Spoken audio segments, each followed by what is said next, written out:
Exodus chapters 36 through 38. Bezalel, Oholiab, and all the skilled people are to work based on everything the Lord has commanded. The Lord has given them wisdom and understanding to know how to do all the work of constructing the sanctuary. So Moses summoned Bezalel, Oholiab, and every skilled person in whose heart the Lord had placed wisdom, all whose hearts moved them to come to the work and to do it.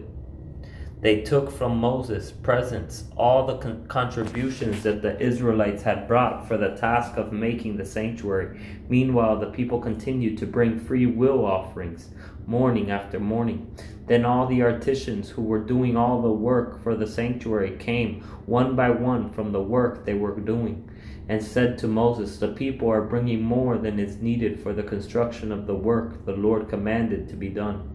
After Moses gave an order, they sent a proclamation throughout the camp: "Let no man or woman make anything else as an offering for the sanctuary." So the people stopped. The materials were sufficient for them to do all the work. There was more than enough. All the skilled artisans among those doing the work made the tabernacle with 10 curtains. Bezalel made them of finely spun linen, as well as blue, purple, and scarlet yarn with a design of cherubim worked into them. Each curtain was 42 feet long and 6 feet wide. All the curtains had the same measurements. He joined 5 of the curtains to each other, and the other 5 curtains he joined to each other. He made loops of blue yarn on the edge of the last curtain in the first set, and did the same on the edge of the outermost curtain in the second set. He made 50 loops on the one curtain and 50 loops on the edge of the curtain in the second set, so that the loops lined up with each other. He also made 50 gold clasps and joined the curtains to each other, so that the tabernacle became a single unit. He made curtains of goat hair for a tent over the tabernacle. He made 11 of them.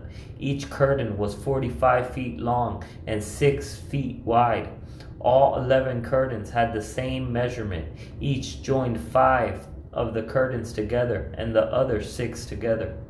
He made 50 loops on the edge of the outermost curtain in the first set, and 50 loops on the edge of the corresponding curtain in the second set. He made 50 bronze clasps to join the tent together as a single unit. He also made a covering for the tent from ram skins dyed red, and a covering of fine leather on top of it. He made upright supports of acacia wood for the tabernacle. Each support was 15 feet long and 27 inches wide. Each support had 2 tenons for joining one to another. He did the same for all the supports of the tabernacle. He made supports for the tabernacle as follows. He made 20 for the south side, and he made 40 silver bases to put under the 20 supports, 2 bases under the first support for its 2 tenons, and 2 bases under each of the following supports for their 2 tenons. For the second side of the tabernacle, the north side, he made 20 supports with their 40 silver bases, 2 bases under the first support and 2 bases under each of the following ones. And for the back of the tabernacle on the west side, he made 6 supports. He also made 2 additional supports for the 2 back corners of the tabernacle. They were paired at the bottom and joined together at the top in a single ring. This is what he did with both of them for the 2 corners. So there were 8 supports with their 16 silver bases, 2 bases under each one. He made 5 crossbars of acacia wood for the supports on one side of the tabernacle, 5 crossbars for the supports on the other side of the tabernacle, and 5 crossbars for those at the back of the tabernacle on the west. He made the central crossbar run through the middle of the supports from one end to the other. He overlaid them with gold and made their rings out of gold as holders for the crossbars. He also overlaid the crossbars with gold. Then he made the curtain with blue, purple, and scarlet yarn and finely spun linen. He made it with a design of cherubim worked into it. He made 4 pillars of acacia wood for it and overlaid them with gold. Their hooks were of gold, and he cast 4 silver bases for the pillars. He made a screen embroidered with blue, purple, and scarlet yarn and finely spun linen for the entrance to the tent, together with its 5 pillars and their hooks. He overlaid the tops of the pillars and their bands with gold, but their 5 bases were bronze. Bezalel made the ark of acacia wood, 45 inches long, 27 inches wide, and 27 inches high. He overlaid it with pure gold inside and out, and made a gold molding all around it. He cast 4 gold rings for it, for its 4 feet, 2 rings on one side and 2 rings on the other side. He made poles of acacia wood and overlaid them with gold. He inserted the poles into the rings on the sides of the ark for carrying the ark. He made a mercy seat of pure gold, 45 inches long and 27 inches wide. He made 2 cherubim of gold. He made them of hammered work at the 2 ends of the mercy seat, 1 cherub at one end and 1 cherub at the other end. At each end he made a cherub of 1 piece with the mercy seat. They had wings spread out. They faced each other and covered the mercy seat with their wings. The faces of the cherubim were looking toward the mercy seat. He constructed the table of acacia wood, 36 inches long, 18 inches wide, and 27 inches high. He overlaid it with pure gold and made a gold molding all around it. He made a 3-inch frame all around it and made a gold molding all around its frame. He cast 4 gold rings for it and attached the rings to the 4 corners at its 4 legs. The rings were next to the frame as holders for the poles to carry the table. He made the poles for carrying the table from acacia wood and overlaid them with gold. He also made the utensils that would be on the table out of pure gold, its plates and cups, as well as its bowls and pitchers for pouring drink offerings. Then he made the lampstand out of pure hammered gold. He made it all of 1 piece, its base and shaft, its ornamental cups, and its buds and petals. 6 branches extended from its sides, 3 branches from the lampstand from one side, and 3 branches from the lampstand from the other side. There were 3 cups shaped like almond blossoms, each with a bud and petals on one branch, and 3 cups shaped like almond blossoms, each with a bud and petals on the next branch. It was this way for the 6 branches that extended from the lampstand. There were 4 cups shaped like almond blossoms on the lampstand shaft, along with its buds and petals. For the 6 branches that extended from it, a bud was under the first pair of branches from it, a bud under the second pair of branches from it, and a bud under the third pair of branches from it. Their buds and branches were of 1 piece with it. All of it was a single hammered piece of pure gold. He also made it 7 lamps, snuffers, and fire pans of pure gold. He made it and all its utensils of 75 pounds of pure gold. He made the altar of incense out of acacia wood. It was square, 18 inches long and 18 inches wide. It was 36 inches high. Its horns were of 1 piece with it. He overlaid it, its top all around, its sides and its horns with pure gold. Then he made a gold molding all around it. He made 2 gold rings for it under the molding on 2 of its sides.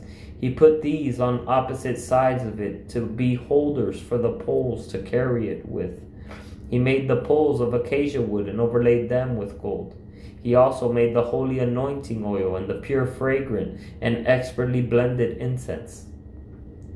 Bezalel constructed the altar of burnt offering from acacia wood. It was square, 7.5 feet long and 7.5 feet wide, and was 4.5 feet high. He made horns for it on its 4 corners. The horns were of 1 piece with it. Then he overlaid it with bronze. He made all altars, utensils, and pots, shovels, basins, meat forks, and fire pans. He made all its utensils of bronze. He constructed for the altar a grate of bronze mesh under its ledge, halfway up from the bottom. He cast 4 rings at the 4 corners of the bronze grate as holders for the poles. He made the poles of acacia wood and overlaid them with bronze. Then he inserted the poles into the rings on the sides of the altar in order to carry it with them. He constructed the altar with boards so that it was hollow. He made the bronze basin and its stand from the bronze mirrors of the woman who served at the entrance to the tent of meeting. Then he made the courtyard. The hangings on the south side of the courtyard were of finely spun linen, 150 feet long, including their 20 posts and their 20 bronze bases, with silver hooks and silver bands for the posts. The hangings on the north side were also 150 feet long, including their 20 posts and 20 bronze bases. The hooks and bands of the posts were silver. The hangings on the west side were 75 feet long, including their 10 posts and their 10 bases, with silver hooks and silver bands for the posts. And for the east side toward the sunrise, 75 feet long. The hangings on one side of the gate were 22.5 feet, including their 3 posts and their 3 bases. It was the same for the other side of the courtyard gate. The hangings were 22.5 feet, including their 3 posts and their 3 bases. All the hangings around the courtyard were of finely spun linen. The bases for the posts were bronze. The hooks and bands of the posts were silver, and the plating for the tops of the posts was silver. All the posts of the courtyard were banded with silver. The screen for the gate of the courtyard was made of finely spun linen, expertly embroidered with blue, purple, and scarlet yarn. It was 30 feet long, and like the hanging of the courtyard, 7.5 feet high. It had 4 posts with their 4 bronze bases. Their hooks were silver, and their top plating and their bands were silver. All the tent pegs for the tabernacle and for the surrounding courtyard were bronze. This is the inventory for the tabernacle of the testimony. That was recorded at Moses' command. It was the work of the Levites under the direction of Ithamar, son of Aaron, the priest. Bezalel, son of Uri, son of Hur, of the tribe of Judah, made everything that the Lord commanded Moses. With him was Oholiab, son of Ahisamach, of the tribe of Dan, a gem cutter, a designer, and an embroiderer, with blue, purple, and scarlet yarn and fine linen. All the gold of the presentation offering that was used for the project and all the work on the sanctuary was 2,193 pounds, according to the sanctuary shekel. The silver from those of the community who were registered was 7,544 pounds, according to the sanctuary shekel, 1/5 of an ounce per man. That is half a shekel according to the sanctuary shekel from everyone 20 years old or more who had crossed over to the registered group, 603,550 men. There were 7,500 pounds of silver used to cast the bases for the sanctuary and the bases of the curtain. 100 bases from 7,500 pounds, 75 pounds for each base. With the remaining 44 pounds, he made the hooks for the posts, overlaid their tops, and supplied bands for them. The bronze of the presentation offering totaled 5,310 pounds. He made with it the bases for the entrance. He made with it the bases for the entrance to the tent of meeting, the bronze altar and its bronze grate, all the utensils for the altar, the bases for the surrounding courtyard, the bases for the gate of the courtyard, all the tent pegs for the tabernacle, and all the tent pegs for the surrounding courtyard.